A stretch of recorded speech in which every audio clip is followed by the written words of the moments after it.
again. Yo, it was great, man. Spent Father's Day with my parents and grandparents. It was a lot of fun. Oh, hey, we're live again. Oh, hey! Yeah, that was how surprised Adam was to get the boots. It crashed the stream.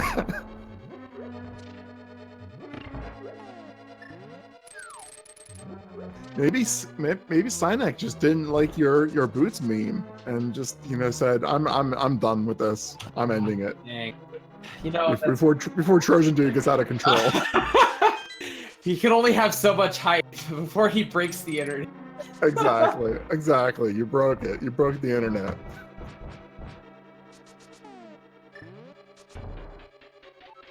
Sinek hates memes. Confirmed. Ooh, Datum, I think, is only getting one freezer here. This could be a double bombos. Ooh.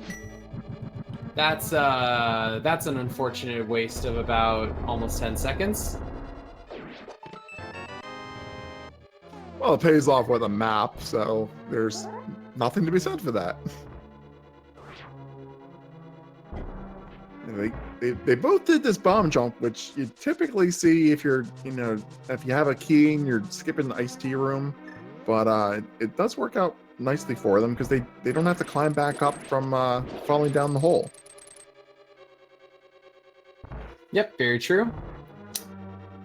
Yeah, actually, I never thought about that before. You were talking earlier about whether or not to do the Ice Palace bomb jump, and the only negative was really having to fall down and climb back up. But if you're comfortable with the other Ice Palace bomb jumps, then there's never a disadvantage of doing it, like we just saw. Yeah, and I think that's where it really comes down to. And everyone's execution is different in that regard, so whatever you're comfortable with.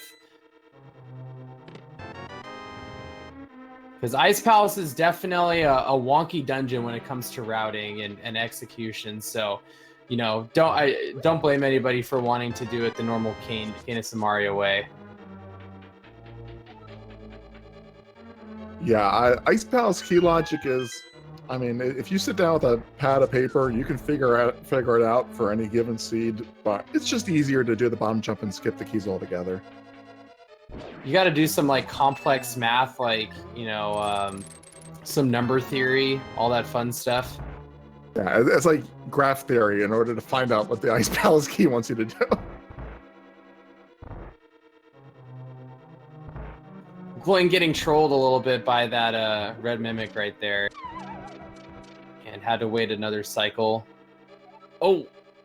Alright, does recover very nicely right there. Oh! And there is the fire rod. So we are now in commentator's no mode. I love no mode. Wow. It's almost as good as yes mode. That is the worst place it could be for Daotum, in a place that Gloin couldn't possibly avoid. He was forced to get the fire rod. Or it's one of the best cases. Well, I guess maybe not. You're gonna have to defend that position, sir. Oh wait, you know what? I'm trying to think. Oh God, he's not gonna go in a swamp after this, is he? He's gonna go to Hera. Oh, never mind. I was thinking for a hot minute that it might point him over towards desert a lot more, getting that extra fire source, but I don't know. That's actually probably pretty bad for Daotum at this point. Yeah, Quake is in the basement of Hera, and unless Gloin skips, just outright skips that, he's basically in, a linear go mode, and at least a path to be in go mode very, very soon, because Hera will be his next destination after picking up this Skullwoods crystal. Maybe he'll check, Pyramid Fairy or something like that. Say, let me check a couple spots before I head up to the mountain just in case. But that would surprise me. Also, while we were talking right there, that was a Cold Stare fight. Cold Stare is dead, and Daotum has another crystal, and there's nothing more that needs to be said about that. Yeah, that was the butter sword showing its worth. Not going to be enough of a time savings, but it does make for a pretty cool Cold Stare fight to watch.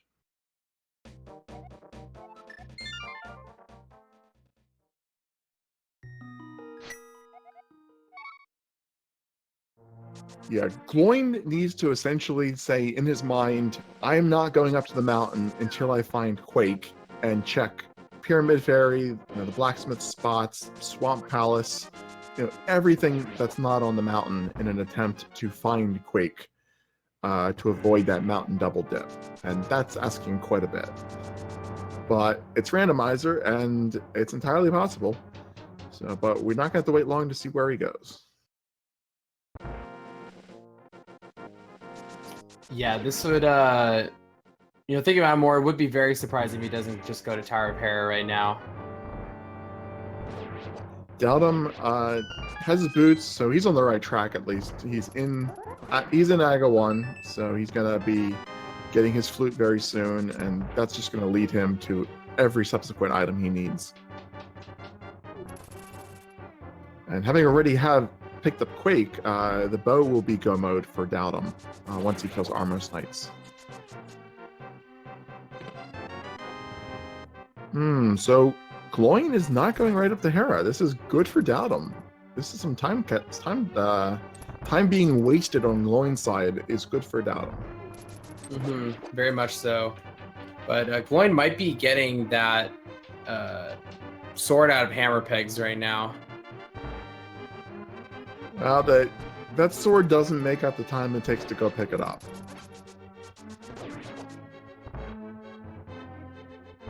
He might be kicking himself for skipping this earlier, though. I mean, he's had Tempered Sword. It was fine. I like if he didn't get off Azora, then maybe, but he still got his Tempered Sword relatively early. Yeah, he could have had Tempered a little earlier, though.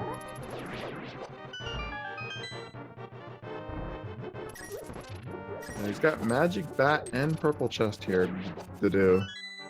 We don't know what's on Magic Bat, but we know it's not a go mode item. And he skips Magic Bat. That's a really interesting decision. Yeah, and why is he walking the chest down? Because he hasn't checked South of Grove Cave. Are you sure? Didn't he do like this route twice? I thought he went. No, I don't think so. I think he went the north route after, which is where he got his bombos super early. Well, this is all good for Datum. Any location that Gloin checks, Datum's already checked, or locations. I don't think there are any locations Gloin can check that Datum hasn't checked, other than Pyramid Fairy.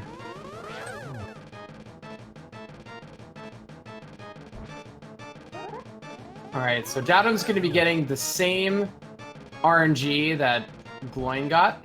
That is pre-scripted on the first fight for both Ganon teleports and Aga blue balls. With Gloin walking the chest down here still, he's keeping his portal, so I'm going to say that he's probably going to do Pyramid Fairy. Or, I don't know why he kept his portal. Never mind. It's Tower of Hera. I mean, that extra time sink of walking it down there was good for Datum.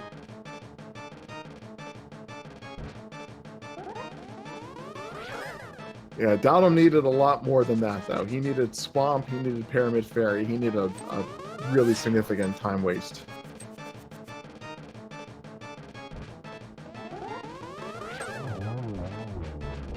All right, and that's Aghanim 2 down for Datum. He's gonna head out of here and head up to Lumberjack Cave very shortly to grab that flute. That is our second Aghanim, but it's only Aghanim 1 for Datum. Oh yeah, sorry, Aghanim. Yeah. You're just counting Aghanims, regardless of what side of the screen they're on. Yeah, it's combined. It killed 2 Aghanims. It's fine. So Aghanim 3 coming up in 15 minutes.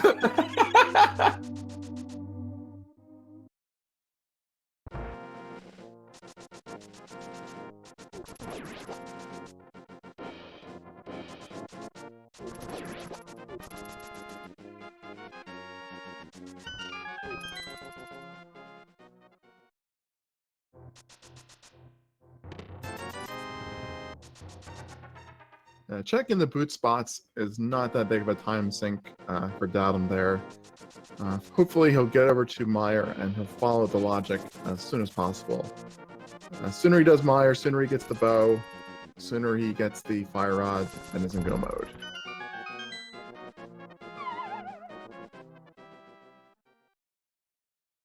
Yeah, let's just hope he does indeed go straight into Meyer once he sees that it is Bombos.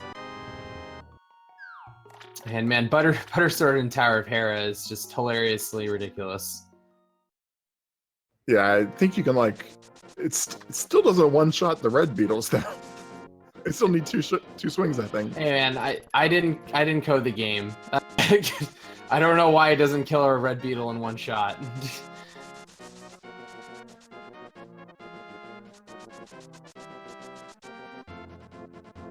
A nice, easier time checking that big chest with the hook shot and the boots.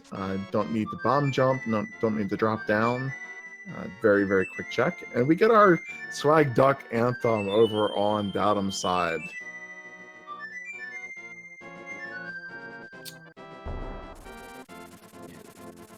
At hour 21, the goose is loose for Datum.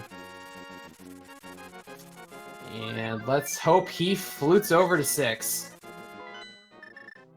There we are. Very nice. And we got a kill by of Moldorm right there from Gloin. And Gloin goes back in. Moment of truth coming up.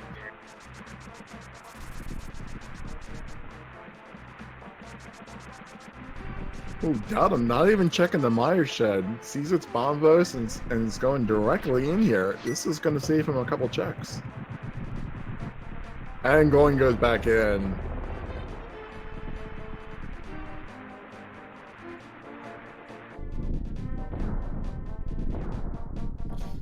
Okay, well, it's going to take Datum a couple minutes here to get over to the... I believe that is the compass chest that has the bow in it. And so... we're actually going to be getting go modes at relatively similar times. No, because the fire rod is down. Oh, yeah, well, never mind. Yeah, he's got 2 more crystals to clear before he picks that up. And that fire rod location is so crazy, man. Oh my god. The fire rod spot pains. It pains me. But we will be getting 1 go mode from Gloin, and already being up here in the mountain, it's a quick run over to Turtle Rock to complete his 7th and final crystal.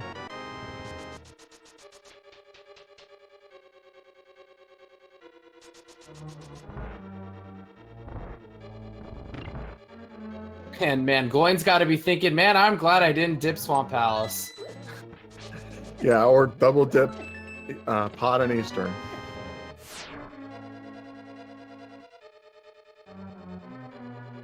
Yeah, this is a good example right here why these races are best of 3s, because 1 location checked, like in this case Graveyard Ledge leading the Bombos, can make all the difference in your routes. Even when both players are executing well, we haven't had any deaths on either side. It simply came down to 1 progression item and then the rest of the seed being extremely linear.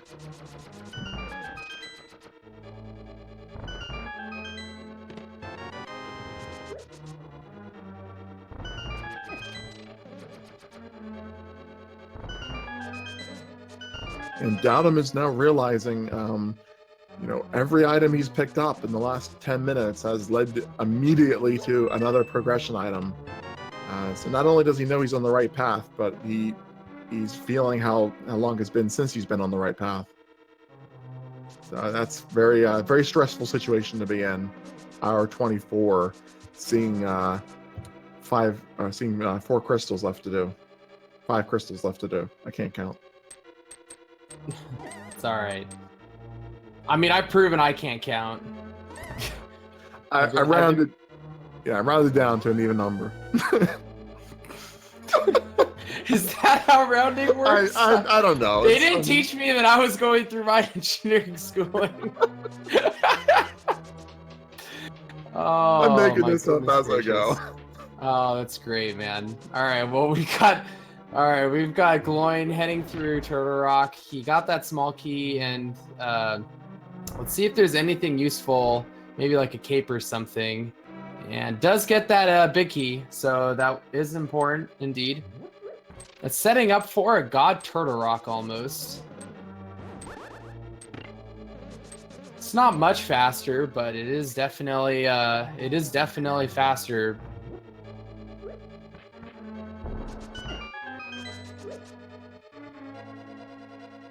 Yeah, I agree. Those Cane of Burna dashes are super awesome to watch. And meanwhile, Daotum is heading over to Vitreous and is going to be finishing up all those eyeballs in the big eyeball. Oh no, and falls into the gap.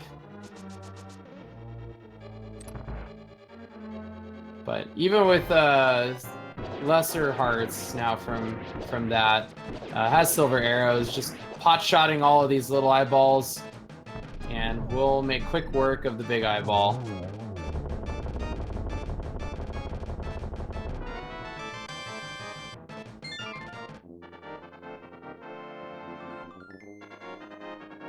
All right, nice. Down picking up a Mire Crystal and going gun moding TR. This is fun to watch. I like the fairy bunny sprite.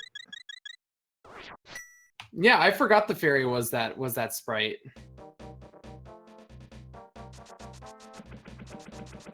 So what is that sprite actually? Now that we're talking about sprites, I believe that is female Dark Link. If I'm remembering my sprites correctly, I could be completely wrong on that.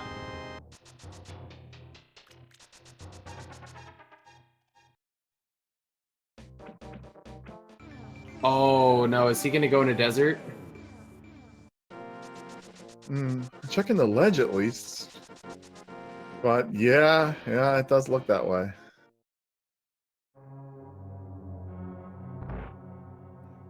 Mushroom for Gloin, which I'm willing to make a safe call at this point. He's not going to be turning that in.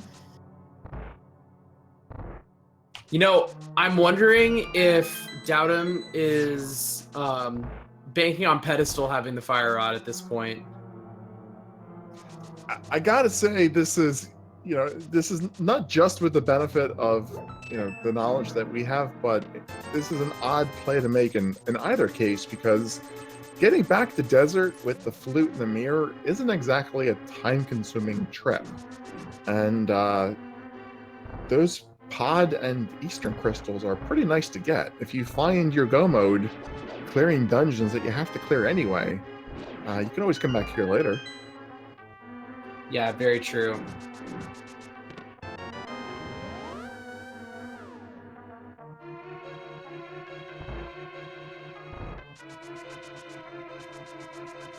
So with this route, it's possible that Gloin finishes the game prior to Daotum being in go mode, unfortunately.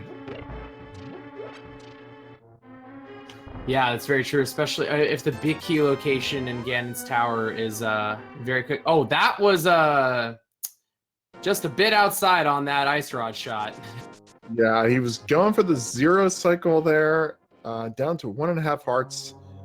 It still has that fairy. Got 2 fairies. 2 fairy? Oh, well, then who cares? But yeah, I think Daotum got both items in desert, so this is just for the pendant at this point. You're right, he's heavily committing to that pedestal play, which is a lot of time for one item. Good job from Gloin as well. Not after that first initial hit, not taking any extra damage and not having to burn a fairy. So that's gonna be really nice for Ganon's Tower. And that is Gloin's 7th crystal.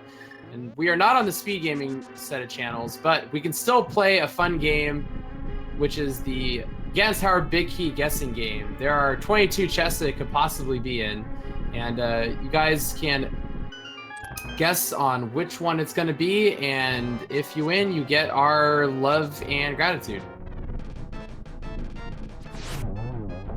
Well, Trojan Dude might be willing to give you his love and gratitude. I'll give you my grudging respect and admiration. Nice. Yeah, I'm stingy with the love. Well, what's your guess for today for the Big Key game? Well, I really want Datum to go get that fire rod off Armos, and I'm not sure how long it's going to take. So I want to see an Armos fight. So I'm going to say Ice Armos for the GT Big Key. That way, either way, I get to see an Armos. This will be Armos 3 as well.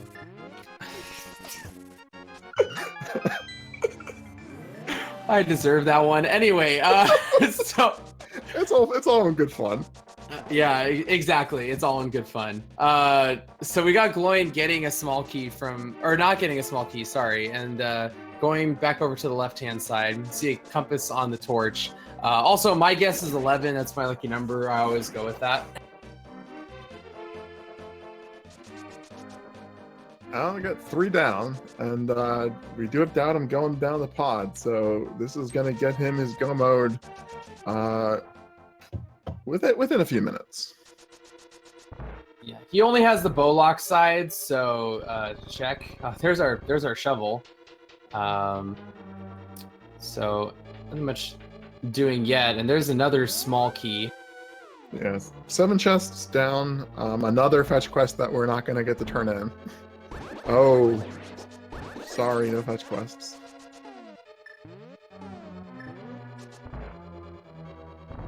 The artisanal arrow, I like that.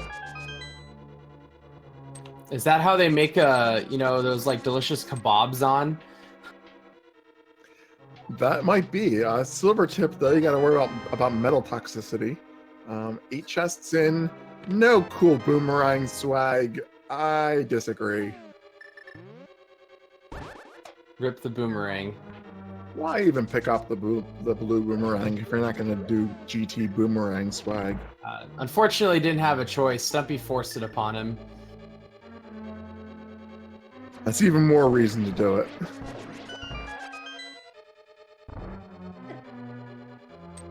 All right, number 9 is just another small key right there. So rando room is going to be 10 through 13. We got Gloin dropping bombs. I'm going to hope for your number 11 here. Rando room is always a good pick. That's one of those locations that I never even knew existed before the randomizer. I never came here as a kid. Oh, it's so close! Oh, You were robbed. Oh man. Well, that's number 10. So darn. Yeah, nobody picked 10, and you came closest with 11. So GG's to Trojan Dude. You have my grudging admiration and respect. Dude, I am super happy about that. Thank you for providing that. And you have your own love. I got my own love. Oh man, I don't know what that says about my general social life, but anyway, I'm gonna move on from that. And we've got Datum.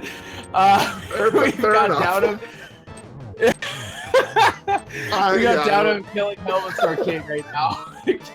Oh man.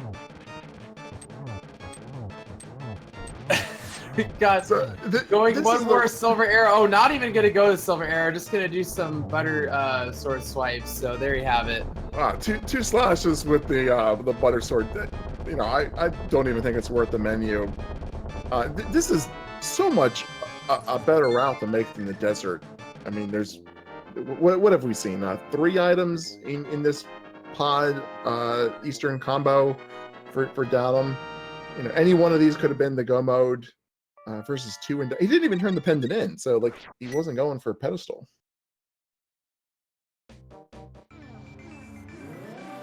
You gotta go full pet or no pet at all. I don't know how that generally works. Yeah, I don't know what his thinking was on the pedestal. Maybe he wanted to head up there and assume that that's the fire rod, and he could route it in with Skull Woods, possibly. He's gonna be very disappointed when he kills the Armos Knights, though. Yeah, unfortunately. But Datum is indeed gonna hit go mode before Gloin ends the game, which is which is nice at the very least. But unfortunately, Gloin is going to have a pretty... Oh, God. He got a little bit trolled right there by the Silver Arrow sprite. Can't have two of those on the screen at the same time. Yeah, that makes no sense.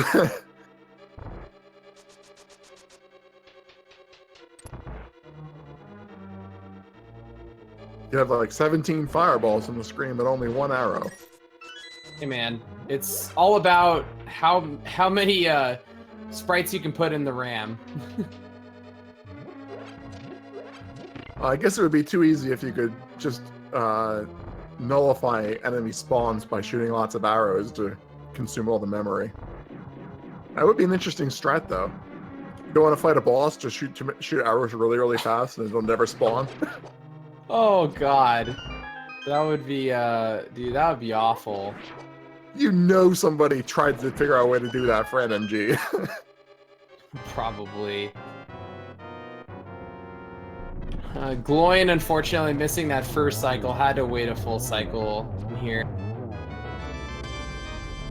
Yep. And there is daotm's Fire Rod. And daotm is officially in go mode, an hour 36 in.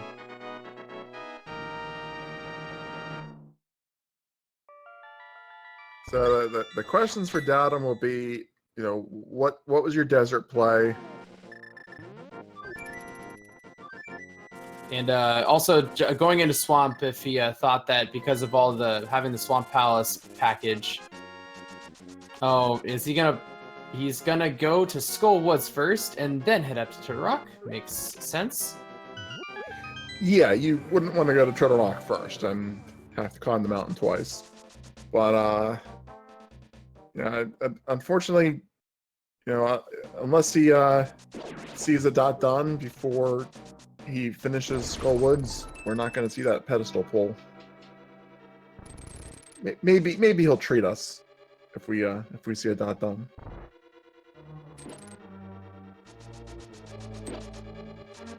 Nice use of hook shot on the mini Helmosaur right there. Just saying, not today. I have Aghanim 3 to kill. Yeah, this has been for daotm a double dip into Turtle Rock, Pod, Eastern, a double dip into Pendant Swamp, double dip into Skull Woods. Wow, that's been not friendly for him.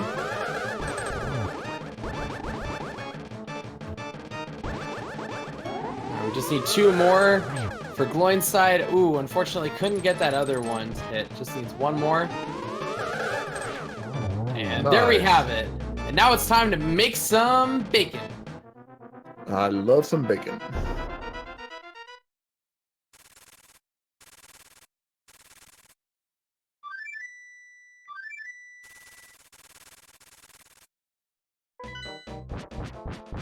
Now, 13 full hearts, half magic, gold sword silvers. Again, you don't stand a chance, sucker. Nice Mothula from daotm. Yeah, very, very clean Mothula fight right here. And Gloin getting some nutritional facts from Ganon today. 4, 5, 6, done phase 2. Ooh, with the swag, you just hop out right there from the kickback of the sword slash. That was pretty nice.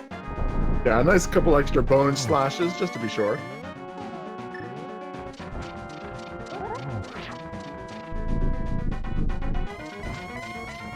And yeah, to answer chat's question, every single double dip was not a required double dip.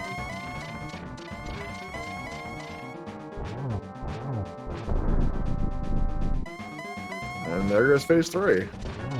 And it should be a double as well.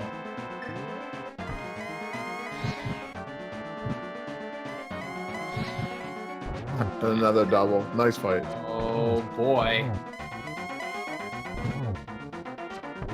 Oh, I called that one a little too quickly. With that, the big pig is down, and Gloin is going to come out the victorious member here. of game 1 of this top 64 series. And he comes in with a official speed racing TV time of 1 hour, 40 minutes, and 1 second. GG to Gloin. Very, very nice. This whole run just really lined up for him nicely. And we can bring him in right away. Gloin, GG's, and welcome to the commentary channel. Thanks. So for all practical purposes, Bombos was your go mode item. Quake? No, I meant like Bombos felt like your go mode item because it just led in a linear manner to every other item you needed. Oh yeah, if I just kind of all-in on dungeons at that point, it would have been really good, but I was a little worried about some overworld locations that I'd left, so it was a little fair. Yeah, that's totally fair. I mean, for the first part of the game, the overworld had a lot of the answers with that hookshot and ice rod cave, that hammerhead dig game, so and then Bombos, and then right after that, it pretty much everything else with Meyer having bow. You've got the fire rod on Armos Knights, which was in the context of where it could possibly be, was pretty disgusting. I was a little worried. I wasn't sure if I was going to be ahead or behind because I waited a little long on Thieves Town, and I kind of messed around with the Smith for a little too long because I didn't have mirror. So I figured it could have been pretty close. And then when Quake was in Hera Basement, I knew he could have gotten that pretty much at any time too. So. Getting the hammer from the digging game actually did pay off because, you know, if there wasn't a compass in the Thieves Town Big Chest and that was an item instead, that would have given you an advantage. And Daotum ended up doing that without the hammer, and fortunately didn't leave any items behind. Yeah, the green pendant kind of bailed me out because I don't know if I would have full cleared Thieves Town unless it had been the green pendant.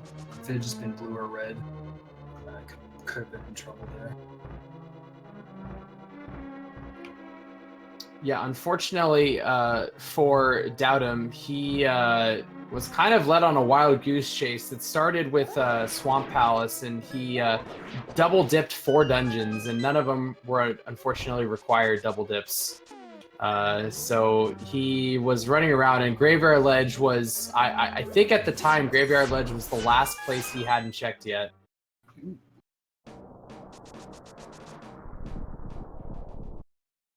That's unfortunate. Yeah, ended up being a double dip into Swamp, Eastern, Turtle Rock, Palace of Darkness. Just that Bombos locked out so many things. I wanted to ask your thoughts regarding the flute. You saw that flute was up there really early, and it ultimately ended up being needed. Would you have cleared Aga just to get the flute if Meyer was a pendant, or is that a no chance? No, I probably would have full cleared the game, just because Aga is such a time sink. I guess maybe it depends. I don't know. Probably not. I mean, if desert is, if you don't get the book, I mean, that's just more locations that kind of flute locks off. And if you get down to just a few, I don't know. I'd have to be in this situation probably, and I'd just make like I'd flip a coin. Fortunately, it was required. Yeah, I kind of helped me, actually, and it ended up helping me because I knew that boots were pretty much not only the most important item because they make it go faster, but because it was going to lead to flute, which was going to open up the entire Meyer area. And that's kind of why I prioritized getting Graveyard Ledge done, and then I knew I still had to do all the flipper locked stuff in Zora Domain, so it just seemed like a good route to do. Just kind of almost just kind of fill in the left. So Yeah.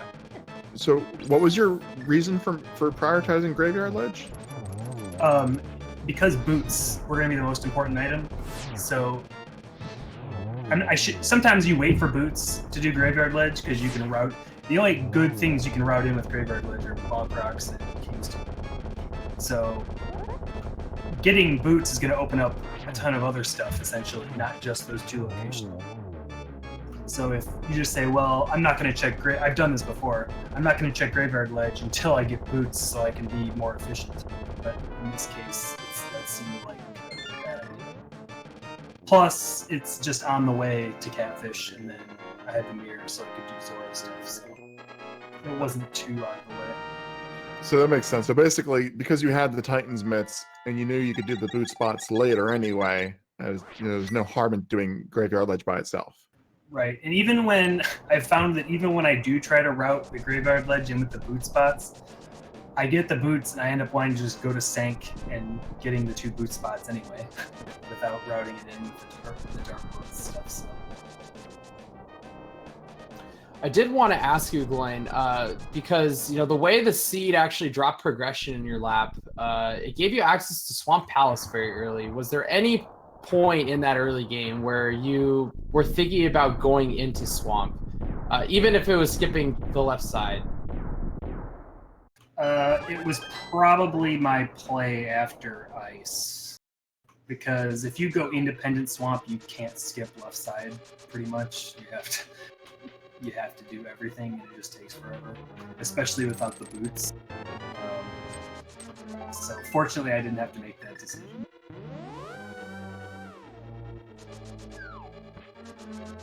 Yeah, you just really had everything line up for you, and I can't think of anything you could have done that would have made it more optimal, other than like you said earlier, just skipping a couple overworld locations that didn't pay off, but they very well could have. So they definitely weren't bad checks to make. Yeah, I wish I had just jumped into Thieves Town. I mean, it's hard to say when you don't have hammer. It's something I've done before.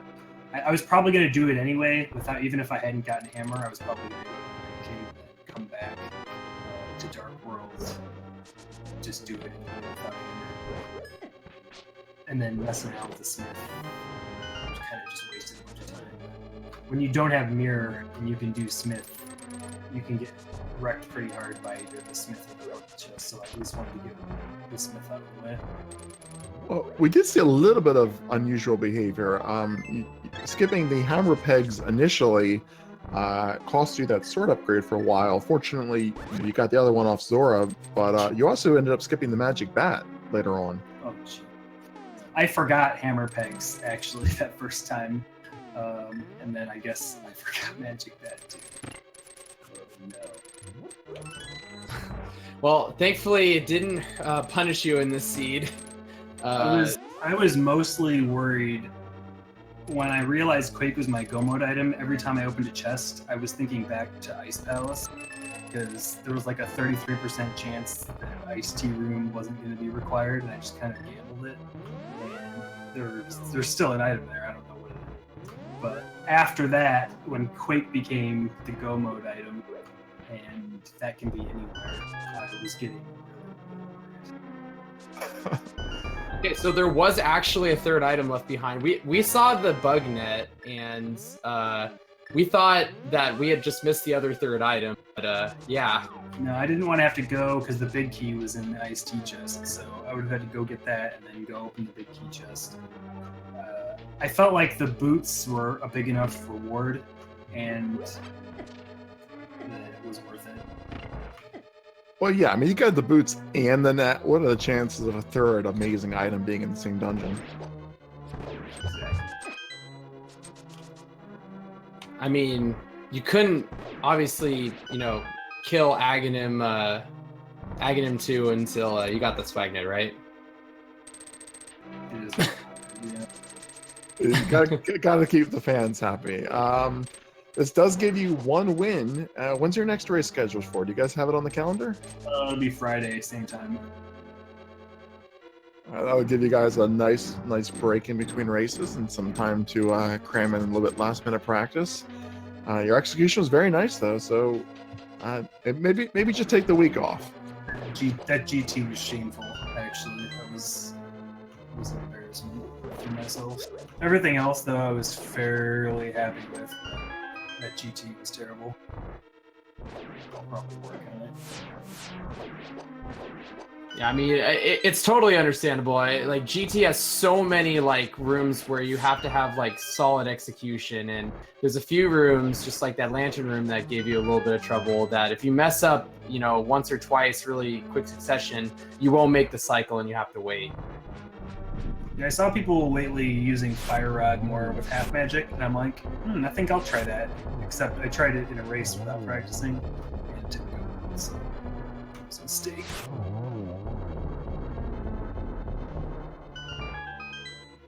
We have Datum just completing the gauntlet there, just finishing up lane mode 2, working his way upstairs.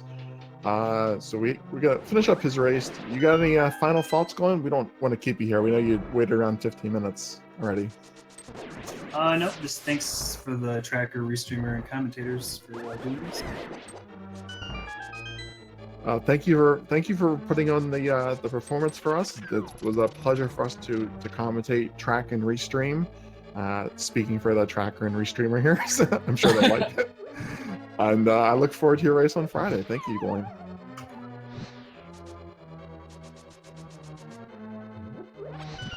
All right, Datum just getting through the first lantern room right here. Has enough magic to go into the second lantern room without having to pick up the magic decanter. And has to also get this one key, just like Gloin did. Yeah, looking at probably only a 15-minute difference here, with having to double dip all those 3 crystals and double dip a pendant swamp and do desert. That's a very respectable time considering all the extra checks you did. Yeah, definitely. Oh man, almost got pushed off from Moldrum right there, but was just like right on the edge and could save it. But 2 quick slashes, and Datum is heading over to the Aga 2 fight now. Or in this case, the Aga 4 fight. Yeah. Moldorm's basically free with the butter sword. I gotta tell you though, I kind of want Datum to kill Aga 2, mirror, pull the ped, and then come back to kill Ganon. It just feels like a wasted opportunity. Oh, unfortunately gets hit right there, so doesn't get any shots on that first part. Yeah, only a single there, and not great positioning for that third cycle either. So just another single. This one might be a double. This is a little better. Yeah, very nice double. He's now at 4 and gets another double to finish it off. And Datum is going to be making that sweet, delicious dinner of bacon here very shortly.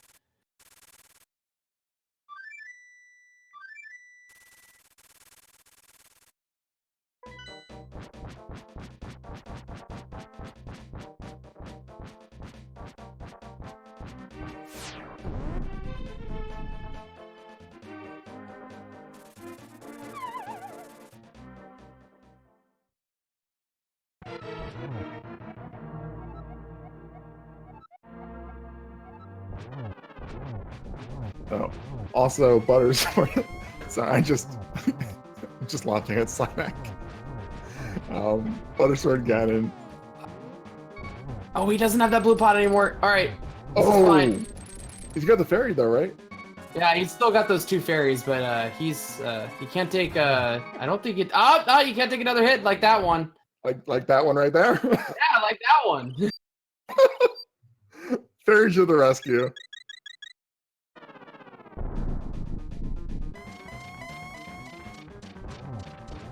The unseen fire bat is the deadliest.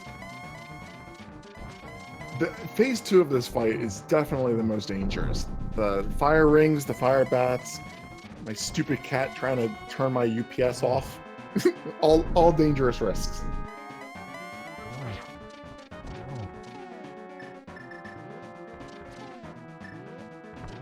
All right, there's one shot. Oh no! Oh.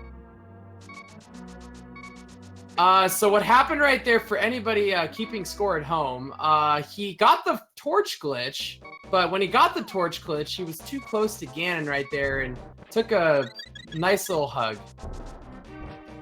That's a shame he didn't take a little bit more damage. If you die while falling and you have a fairy, it will bring you back to life on the platform. But he had 1 heart when he fell. That would have been quite something. Yeah, I've had that happen to me. I've seen it clipped in other tournament races as well. It's always amazing. You see the falling animation when you're back on the platform, you're still falling. But a lot of health now, so still has enough magic too. It should be an easy second attempt. It does unfortunately bring him over the 15-minute mark.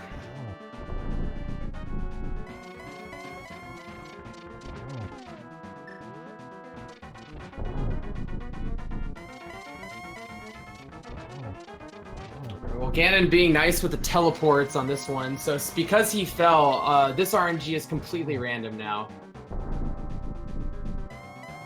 Yep, no 37 teleports today.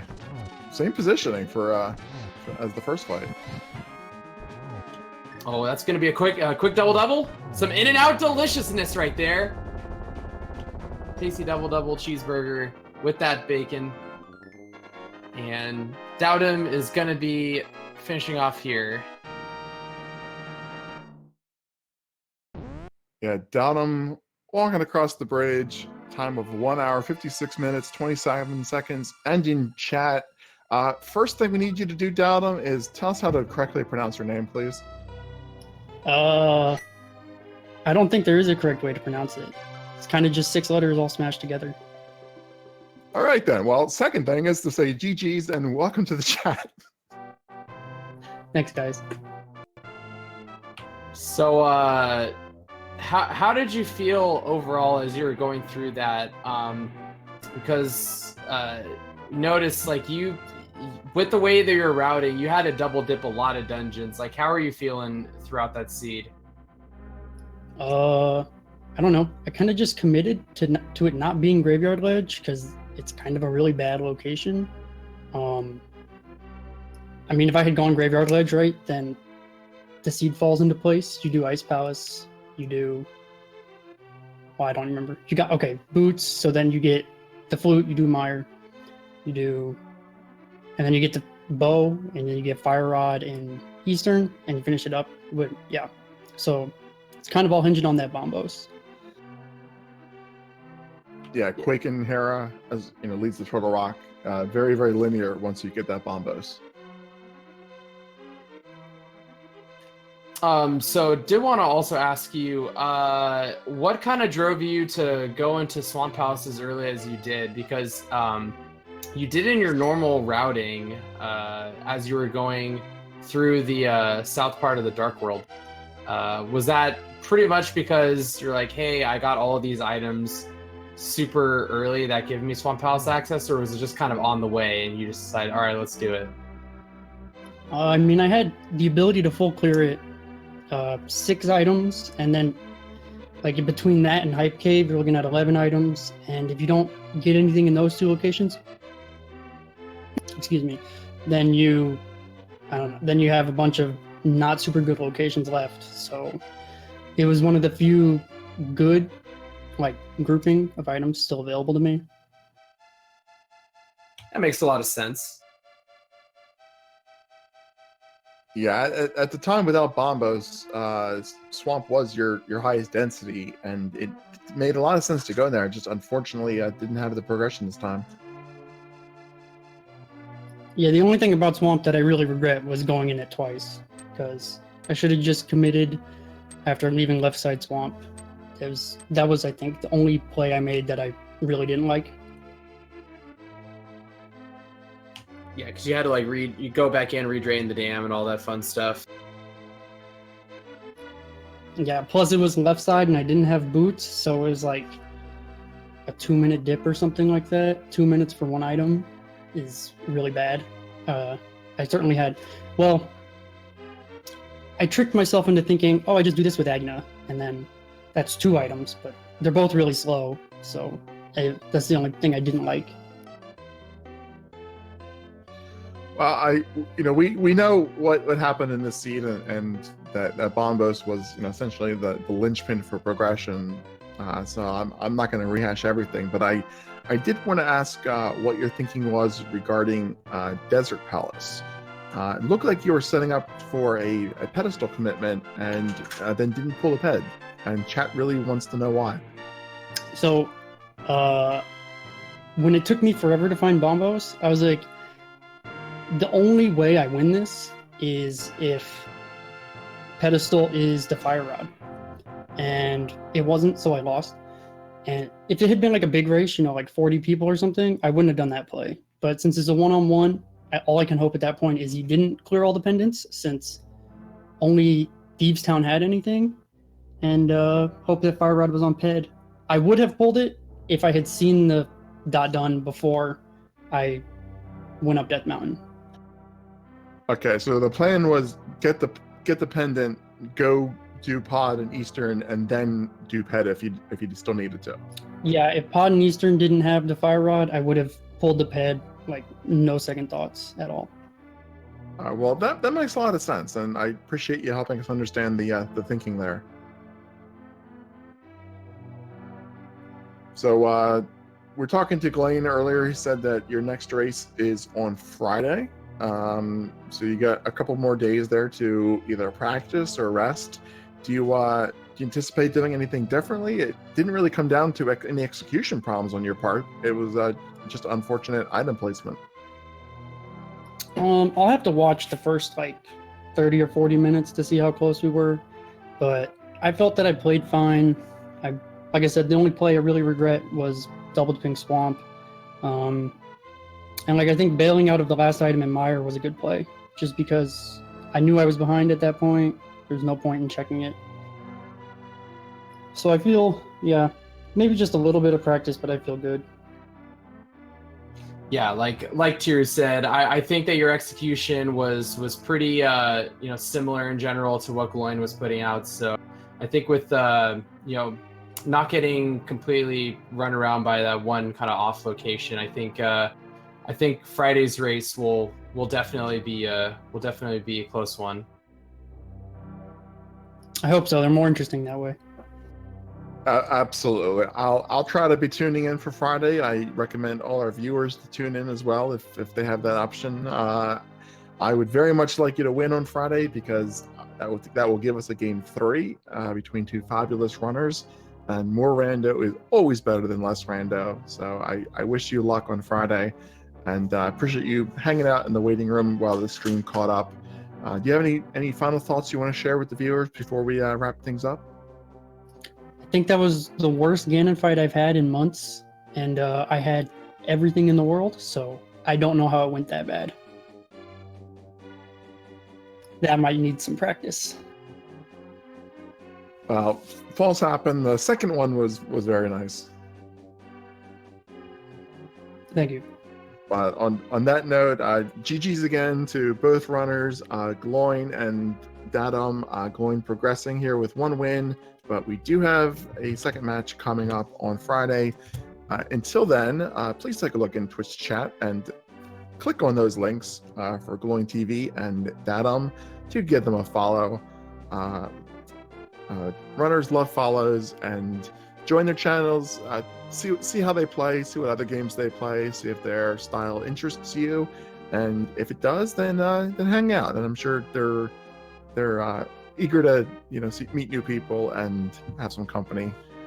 Until then, I will wrap things up by thanking our restreamer Synac for keeping the stream mostly alive and keeping the Moldorm 2 meme going nice and strong. Our tracker Merc249 for keeping us honest and keeping everything accurate and up to date. We do have one other race that is an hour old on the Speed Gaming Network, SG1, Hippo versus Zapha Beetlebrox the 4th. So that's probably pretty far along. That's the last race for the evening. So if you guys want to head over there after we're done here, That's the last rando we have left. And other than that, thank you to Trojan Dude for the first time co-coms. It's been a lot of fun. Yeah, man, that was a lot of fun, especially once we get up to about Aghanim 12 in a couple races. Yeah, the last words go to you. All right, well, yeah, it was very much a pleasure, Tiru. And again, a bunch more rando happening tomorrow, and also with Hippo versus Zaphod. So tune into that, and hope you guys enjoyed, and we'll see you guys all later.